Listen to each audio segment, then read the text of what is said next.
Thank you all so much for joining us today as we talk about our tool for representational balance. There are a few things that we're going to cover today. We're going to talk about the background of developing of the tool itself and the report that came from the use of that tool and analysis of grade school texts.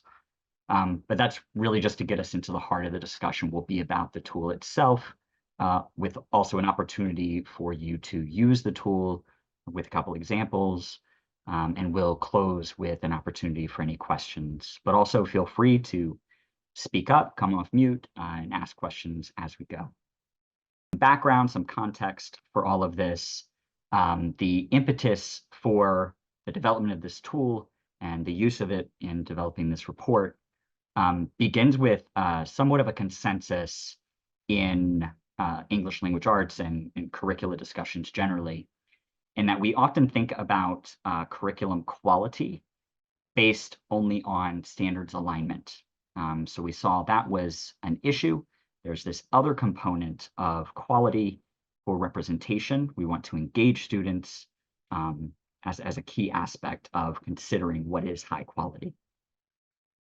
Another aspect of this is that representation and the movement that we saw in curriculum developers trying to make curricula more representative is often based on counting identities that are included in books without a necessary consideration of how people are represented when they're included. And these key aspects are really important because we know that representation is key to improving student engagement. That can lead to a host of social, emotional, and academic outcomes and improvements. Another thing to consider as we were developing this, the book ban and censorship discussions really started to heat up. This was not the impetus for our work, but it's obviously the context within which we work. And a primary argument for book bans and curriculum censorship had been that somehow there is too much inclusion, that there's too much representation, that it speaks to an ideological perspective. And what we found, and many others when they're reviewing curriculum in this way, is not only is that not true, it has never been true. Curricula have never been diversely representative. So that's kind of the background that we went into this work with. And then here I'll talk a little bit about our approach, our sample. I have a QR code on the screen if anyone wants to go to the report and our discussion there as I talk through the findings in the next slide. But to look at representation beyond that counting, we looked at 5 K-8 curricula. And these are curricula that had been identified as high quality based explicitly on standards alignment. So with that as a baseline, we wanted to understand, in addition to standards alignment, are these curricula that are identified as high quality diversely representative? From those 5 curricula, we used convenient sampling, tried to randomize where we could, pulling 300 books out of that for review using the tool that I'll be discussing later, and ensured that those 300 books reflected some sort of saturation based on at least a quarter of covering each grade level band and each of the publishers of the 5 that we included in the sample. So with that, I'll talk about the findings a little bit. I'll start with the who very quickly, and then talk about the how. The who is that counting, considering which identities are included in curricula. This is how this is traditionally been assessed when groups analyze for diversity. But then I'll talk about the addition, which is that how, where we took that tool for representational balance and applied that. So this is probably not surprising. When we look at the who of representation for authors and characters that are central to texts, quite often it is white authors and white characters that are very prevalent. The full breakdown and the ability to see just how stark of a difference that is in the report if you go to that site. But since our focus here is on the tool, I'll just give this as background today. Then the next part of that is thinking about that how of representation. Here's where we took the tool and applied it and examined when we saw people of color included, groups and cultures of color included, and topics, social and historical topics that were included. So applying the tool in those ways, when we think about people of color, when they're included in curricula, we found that they're often portrayed in these very limited ways. We found that they're often portrayed as one-dimensional, that they're portrayed negatively, or they're portrayed as not having agency.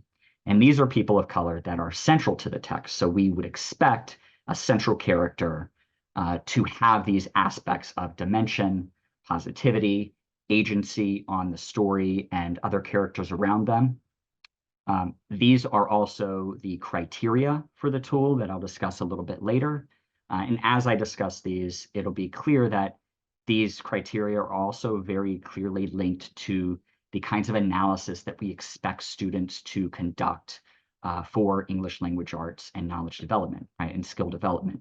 We expect for them to be able to analyze characters for dimensionality. We expect them to look at the character in relationship to story development. So moving into how groups of color and cultures of color are presented.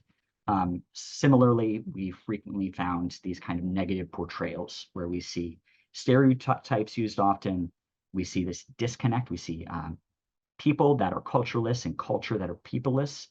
And we see when multiple groups are included, that groups of color are portrayed as less than or unequal to others.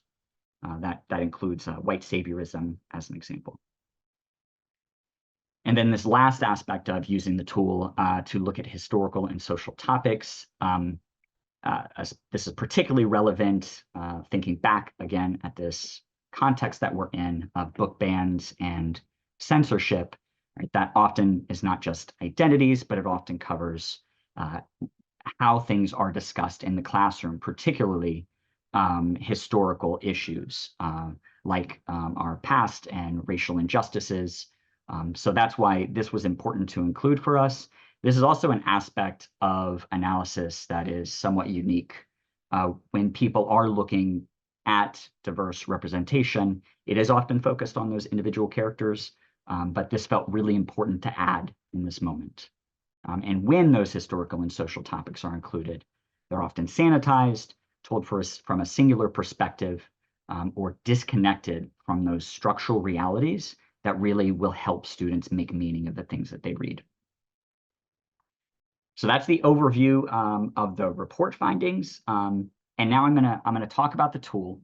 I have another QR code here. This will take you directly to the tool, and it'll be helpful to pull that up as we move into the next section. There's also, you can go directly, if you're on your computer, to the browser and type in edtrust.org/book tool. On these next slides, I'm going to walk through each of those criteria so we really get a good understanding of them, and then we'll go into some examples and see how we apply it. So as you probably recognize as I was discussing these findings, this tool forces you to think about representation in terms of people, in terms of groups, and in terms of topics. And that kind of compartmentalization is really intentional so that as you're applying the tool to a text, you can really focus on representation in these different ways. So as you're on the page for the tool, you'll see that there is this table at the top. That's kind of an overview. As I was discussing earlier, right, often we're thinking about the who that's represented, that counting of identities. For this purpose of this tool, that's domain 1 here. So that's how we applied that when we did the research. But then we move into those groupings of criteria of people, groups, and topics. So you can see there where people, and you'll recognize those criteria of multidimensionality, agency, and influence, which I'll discuss in a moment with more detail. Then we think about groups, and then we think about topics. And just to give you some guidance before I really dive into what each of these criteria mean, just to give you a layout of the page as you scroll down beyond that table, right? You can see where we have the sections identified, and then under each of those sections is the criteria relevant to it. So if we look at people at the top, that first criteria is multidimensionality.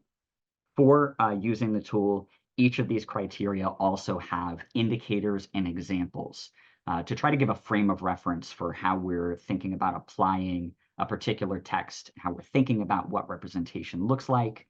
There are also words in orange that you'll notice, because there are some terms that need defining as you think about this. So for multidimensionality, key to that are description and change. So if you hover over description, or if you hover over change, you'll see a little definition pop up for that. And then also there are these examples because and the use of the tool, we found that was really helpful to use examples and share with each other. If you look at the middle example here, there's this character, Doña Flor, and this character is described, but we don't see over the course of the story that character undergo change. But had that character undergone change, that would fit more in that indicator to the right on the page. If that character did not undergo change, or that character was not described either, that would fit on that left indicator. Okay. So I'll go ahead and talk about each of these criteria with a little bit more description, just to help us understand each of them before we move into the examples. You can follow along in the tool as we go. Starting with people, people have these three criteria of multidimensionality, agency, and influence.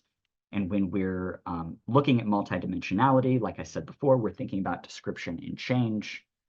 And here, as you'll see on the page as well, these are those indicators and examples.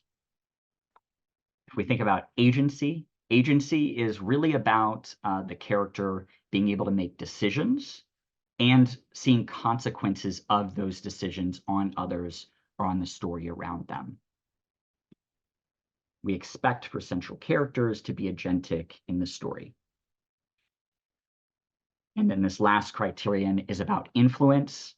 Here we're thinking about whether a character is portrayed through assets or deficits, and the role that they're playing in the story, the effect of that asset-based or deficit description on the story development.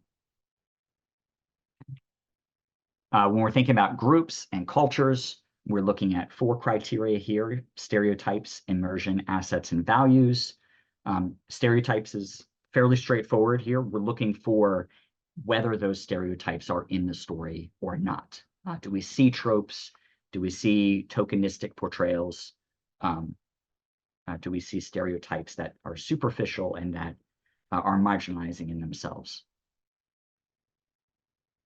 For immersion, here we're thinking about how a person and a group is represented in relationship with one another.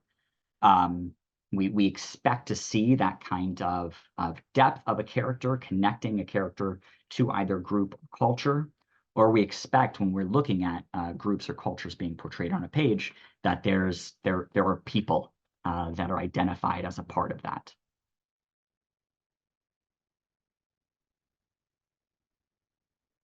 Assets, when we're thinking about groups, is very similar to how we're thinking about it for individual characters. We expect to see asset-based descriptions for both. Of course, complexity is really what we're trying to get at here. So we may see characters that have asset-based and negative-based descriptions, right? That is complex portrayal. That is a good thing. We want complexity for characters of color. And value, here we're thinking about when we have multiple groups or cultures presented in a text. And there were a few examples of this in the sample where we have multiple included, but one is clearly seen, is portrayed and described as though it is more valuable than the other. What are the relationships across groups and cultures that are portrayed in the text? Right, and this last section is about topic presentation. That's often, we're thinking about social and historical topics here. the kinds of conversations that are unfortunately often censored or limited in the classroom. Here we're looking at standardization, perspective, and connection. Similar to stereotypes, when we're thinking about groups being presented, standardization refers to that superficiality of a presentation. So when we see a text and we see that there's a topic that's clearly being discussed, is there an element of that discussion that is clearly being hidden or minimized in that?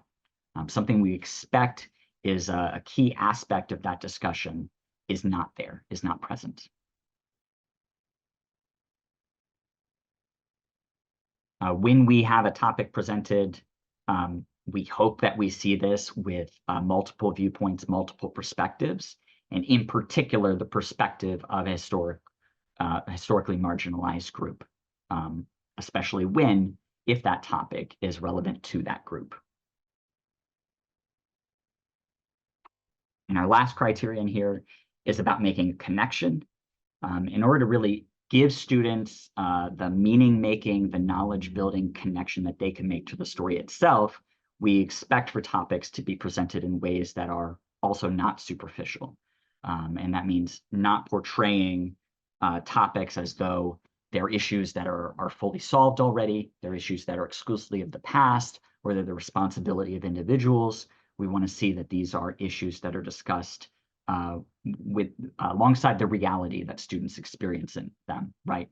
We want to make connections to the structural links to these so that students have a complex basis from which they can then think about topics and extend them to other disciplines, to other aspects of their lives.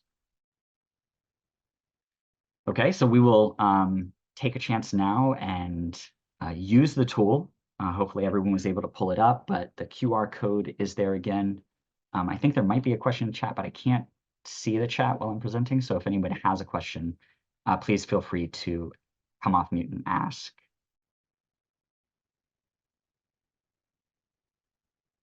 Sure. Okay. Yeah, William, I had a question about your discussion of sanitization.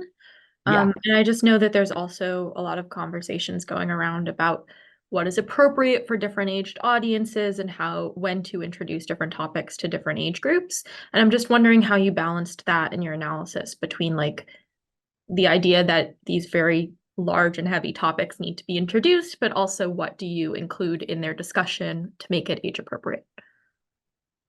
There's not an aspect of age appropriateness embedded within the tool itself, right? Nor is there an expectation that this tool is, or a differentiated application of the tool based on age or grade level, right? The one purpose was that this is universally applicable. Another key thing, I'm actually really glad you brought this up, because something really key to thinking about the tool is it is not about judgment. It is not a summative assessment of a book. What's key to using the tool is that it is a basis for discussion and consideration and thinking about representation in ways that people often don't think about when they look at a book, or if a parent decides that this book is appropriate for their child, or if a teacher thinks about the appropriateness of it for a classroom.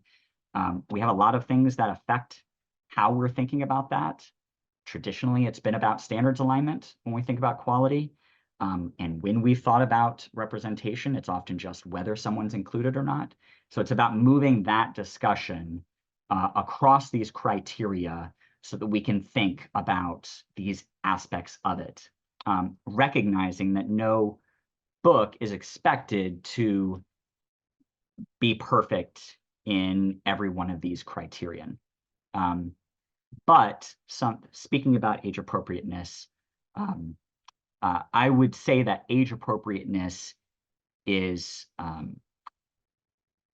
somewhat of a distraction when we're thinking about whether it's a criteria for whether kids can be excluded from discussions.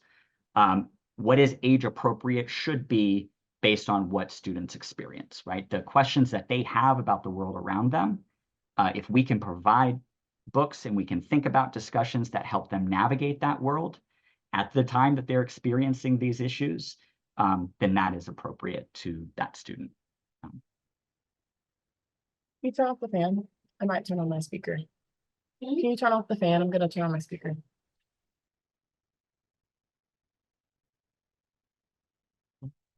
all right. So we'll go ahead and try using the tool now. I have a few examples that I'll pull up. We'll look at this first one of a book about Tito Puente.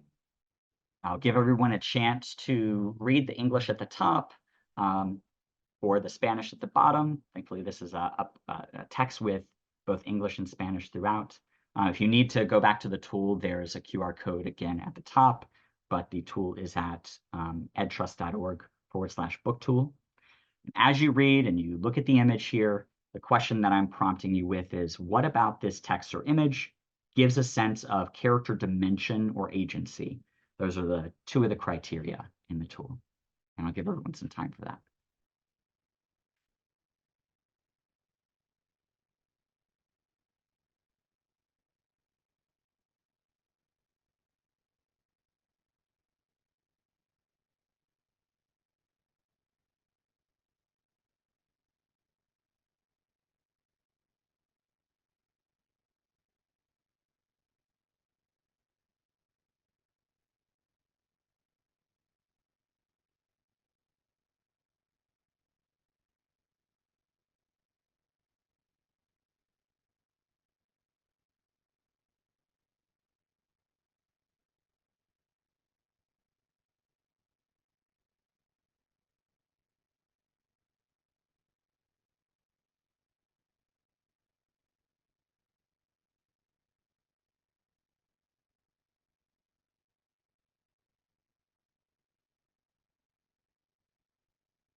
Okay. Does anybody want to weigh in? Does anyone have thoughts?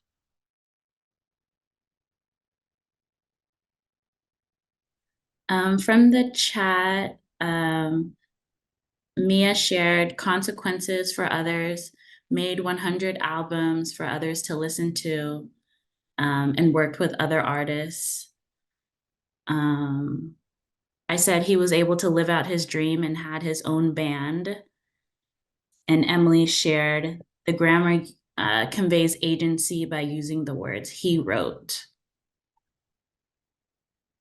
Those are great observations. Anything else?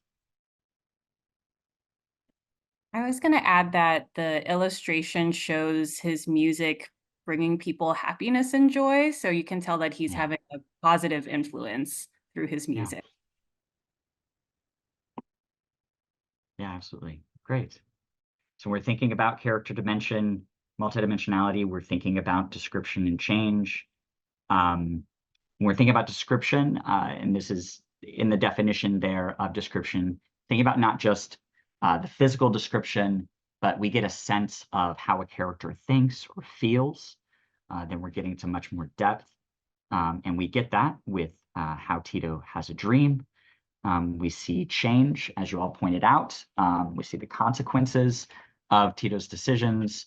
That's also evident in the images. Yeah, fantastic. We see the major decisions that Tito makes and the consequences of those. All right, that was easy for everyone. So I'll move into the next example then. Much less to read here, but the imagery is really important. So what about this text or image gives a sense of character influence or topic perspective?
Does anybody want to voice their observations for this example?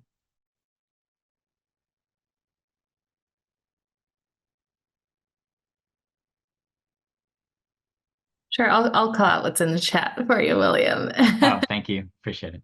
Um, shows the care they have for nature and water. Others noted that multiple generations are reflected and represented, so the passing of knowledge. Someone noted, I like that there is more than just her, I assume her grandmother in the picture, the use of other people and the way and the wave motif makes it seem as though water as medicine is used by others in the culture. Shows wisdom, reliability, and trust. Yeah. Those are great observations. Yeah, perfect. When we think about character influence, right, we're thinking about that, whether it's asset-based, whether it's deficit-based, what are the roles of that positive or negative influence? So we do see this grandmother figure that is in this positive role, passing information down, pass literally through water. When you think about perspectives that are included, when we look at the language that's used here, water is the first medicine, Nokomis told me. It's defining what water means to this group without coming from a definition of water from any other perspective. It is grounded in the perspective of the characters that we see here. A lot of great observations that you just described, Jordan, about the imagery as well. We see multiple people. We see them in the water, the movement of water, connecting all of them. Yeah, excellent. Great. Any questions? Okay. I have one more example here. What about this text gives a sense of group assets, group relationships, or the degree to which a topic is fully presented or minimized? So think about both group and topic criteria for this one.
Okay, would anyone like to weigh in? I just want to clarify, are we supposed to be evaluating the positive of this passage or just kind of evaluating it against the tool? Yeah, against the tool. Okay.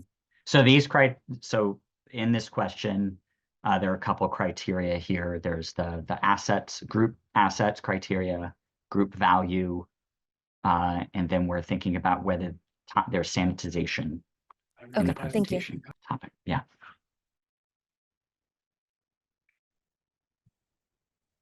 I'll say that I'm not a fan of this one. I don't know if that's okay, but Yeah, I of feel course. like the framing is I don't think that it implies any sort of value to the Cherokee people's culture prior to assimilation. And I don't think it gives them really any agency in this process, but kind of just Yeah.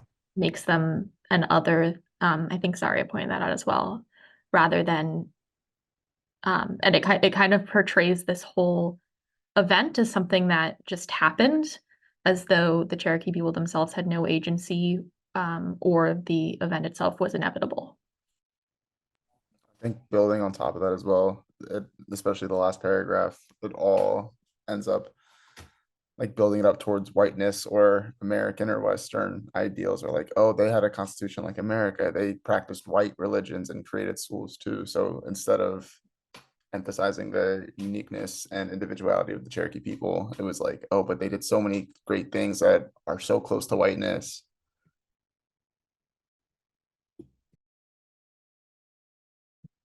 I think even the like language, like simple terms of like in the first paragraph, by the end of the 1700s, most had given up their culture. And it's like, no, they didn't give it up. Like small shifts of language could have slightly improved this passage. But like what Emily was pointing to, it just kind of shows that this change was inevitable rather than that their culture was taken from them.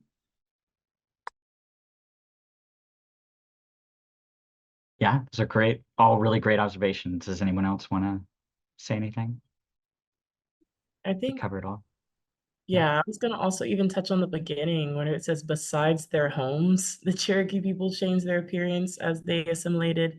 So I just feel like the whole point maybe of this entire passage is that it's written from a very tone deaf perspective, not considering the people, the events that happen, as well as like even being targeted besides their homes. Like, what are you trying to say by that? That they got to keep their land, which they didn't. So it's just very a little targeted. It's very passive aggressive is the word I would give it. I think that also speaks to like the author, right? Is like, I think Emily just put a note in the chat about like assumptions from the author, but even having the person writing it from the perspective of other and telling someone else's story instead of like having like the facts laid out by someone like the people who experienced it. So I think that like even we touched on the language, but I think the author, like the writer themselves, is an issue. Yeah, absolutely. Yeah, fantastic. You all noticed a lot of really important and concerning things about this passage.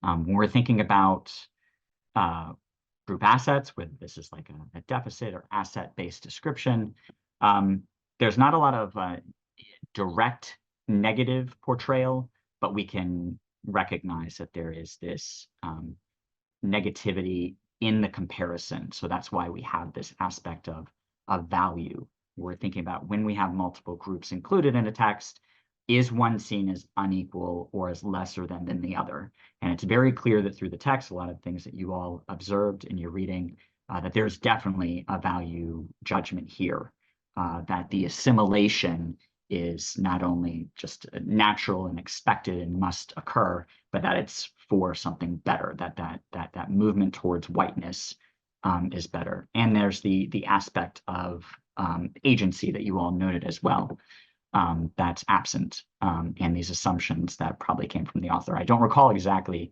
the identity characteristics of this author, but I could probably go back and check and confirm what I suspect. There's also whether if we're thinking about sanitization, this is a historical topic that's presented as well.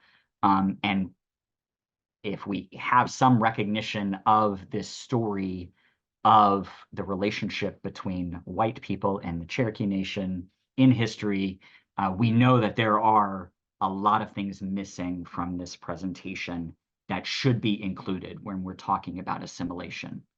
That would be helpful for students to have a good understanding of this moment, just not here. All right. And those are examples. That is the tool. Are there any general questions?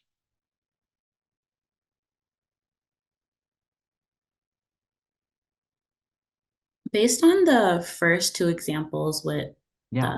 Book on Water and the one where he's in a band, we all pretty much called out positive things that we saw within it. But when Yeah. you reviewed both of those texts, was there anything that you saw was missing from it?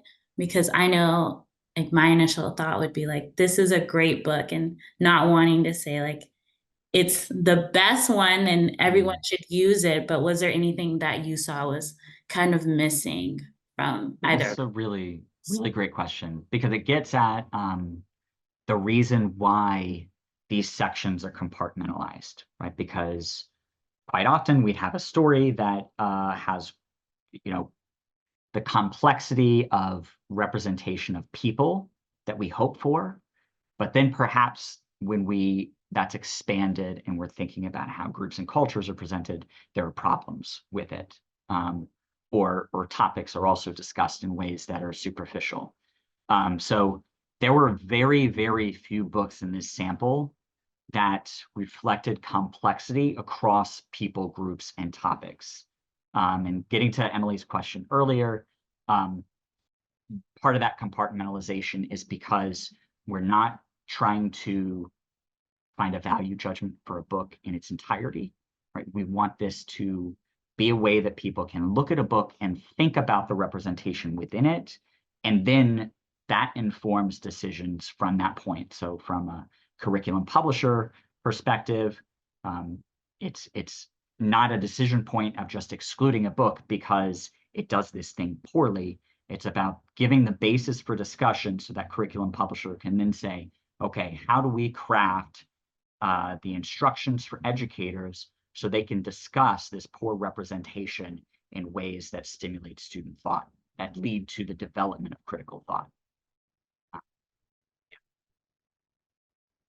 Yeah, I just would build off of that, William, with kind of when we're thinking about the uses for this, kind of as William has really emphasized, not to be like a full scale evaluation, like good, bad, grading, but what this tool can be used to open up discussion. So when we're thinking about different like stakeholder groups, like we mentioned earlier, parents can look at that and see what books their kids are reading and see, maybe make some recommendations or provide context to their children, or, push for different representation in that curriculum. But also teachers can use this, in their classroom, both to decide what books to use, but also if some of these things, these are all examples from, texts that are currently used in some curriculums. How do you facilitate conversation with your students on how to actually look at a book and evaluate that as a reader? So I think there's lots of ways to use this and frame this to both kind of, educate self and spur conversation, as well as to influence kind of what's in the classrooms. Yeah. And advocacy across those groups. If there is locally, there are books being removed from the classroom, right? This tool gives individuals a basis for actually having the evidence of what is in that book and what representation looks like in that book. So then they have a basis for presenting to the school board, their parents or educators, students as well.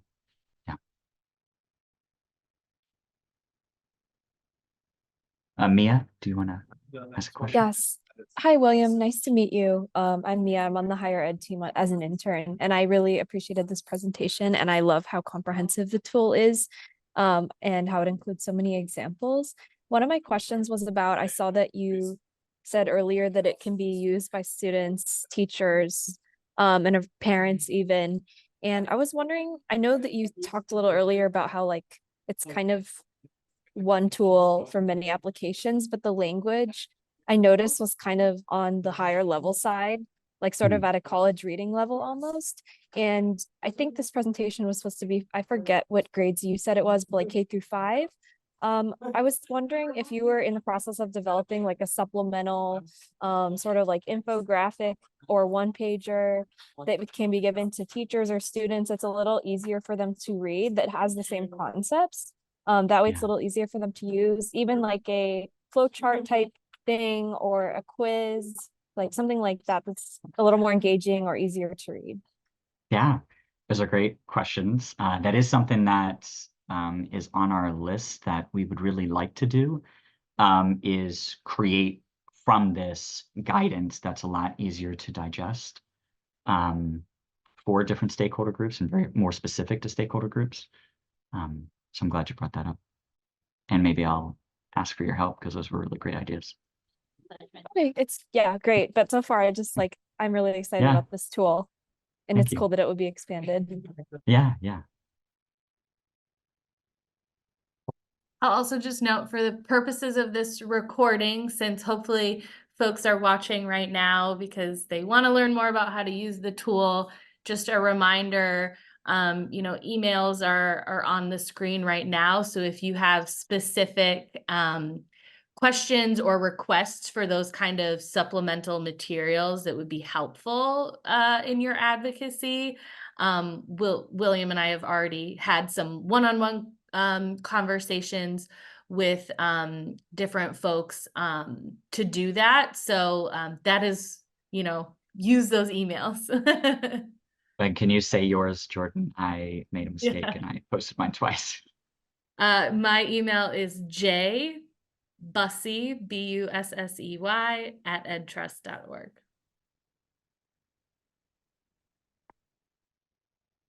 Thank you all so much for taking the time and joining for this call.